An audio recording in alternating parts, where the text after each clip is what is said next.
Hello student, आज हम चर्चा करेंगे पास्ट परफेक्ट टेंस। एक्टिव से पैसिव में जब बदलते हैं तो पास्ट परफेक्ट टेंस का यदि वाक्य होता है तो वो किस तरह से पैसिव फॉर्म में बदला जाता है। तो यहाँ पर देखिए, मैं आपको बता रहा हूँ कि पास्ट परफेक्ट टेंस, इसमें एक्टिव में सबसे पहले हम इसको कैसे पहचानेंगे। आपने पढ़ा, देखिए लिखा हुआ है he had sung the song, यानी वह गीत गा चुका है। ठीक है, ये पास्ट परफेक्ट का एक्टिव वॉइस का सेंटेंस हुआ जो आप पहले पढ़ चुके हैं। ठीक है, he had sung the song. तो अब रूल को देख लीजिए, पैसिव में क्या आएगा। पैसिव में देखते हैं क्या है। पैसिव में प्रयोग होता है हैड बीन का। ठीक है, वही दूसरे रूल पर फोकस करना, जैसे कि हमने पहले पिछली वीडियो में आपको बताया कि एक्टिव से पैसिव बनाते समय 3 रूल तो वही हो जाते हैं कि सब्जेक्ट ऑब्जेक्ट बन जाता है, ऑब्जेक्ट सब्जेक्ट बन जाता है, वर्ब की थर्ड फॉर्म का प्रयोग होता है, ऑब्जेक्ट से पहले बाई लगा देते हैं।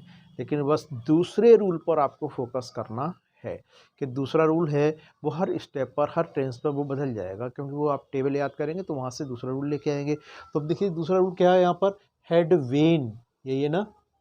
ठीक है, तो क्या है, तो देखिए ही है, तो रूल क्या हो जाएगा, subject plus had been plus verb की third form plus by object.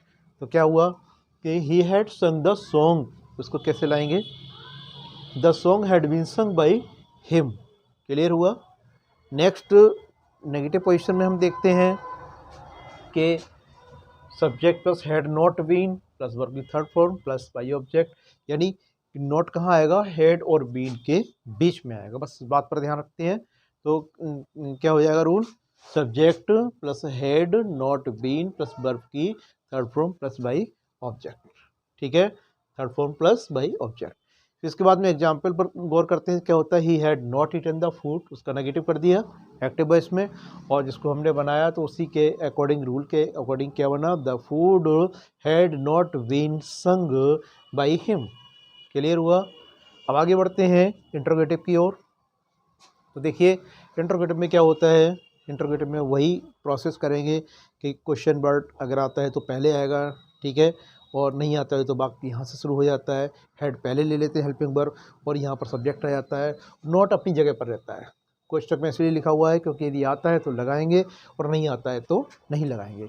इसके बाद बीन का प्रयोग होता है, वर्ब की थर्ड फॉर्म का प्रयोग होता है, और फिर किसका प्रयोग होता है, ऑब्जेक्ट से पहले बाई लगाते हैं और अंत में प्रश्नवाचक चिन्ह लग जाता है। ये रूल है। इसी के अकॉर्डिंग हम देखिए एग्जाम्पल को देखते हैं, had he sung the song. ठीक है, तो इसको हम पैसिव में कैसे बनाते हैं, had the song been sung by him, had the song been sung by him. अब इस तरह से आपने तीनों को देखा, अफर्मेटिव, नेगेटिव, इंटरोगेटिव, जो रूल के साथ साथ एग्जाम्पल्स दिए हुए हैं, इसके एग्जाम्पल की सहायता से आप उसको अच्छी तरह से कर सकते हैं। एक बार फिर हम गौर करते हैं, क्या होता है कि he had sung the song had been sung by him, he had not sung the song had not been sung by him, और had he sung the song had the song been sung by him. इस तरह से आपको past perfect का जो tense है उसमें जो वाक्य आते हैं वो बदल सकते हैं। बस केवल एक फॉर्मूला ध्यान में रखने पर, कौन सा, कि इसमें हेल्पिंग वर्ब कौन सी आएगी, हैड बीन आएगी।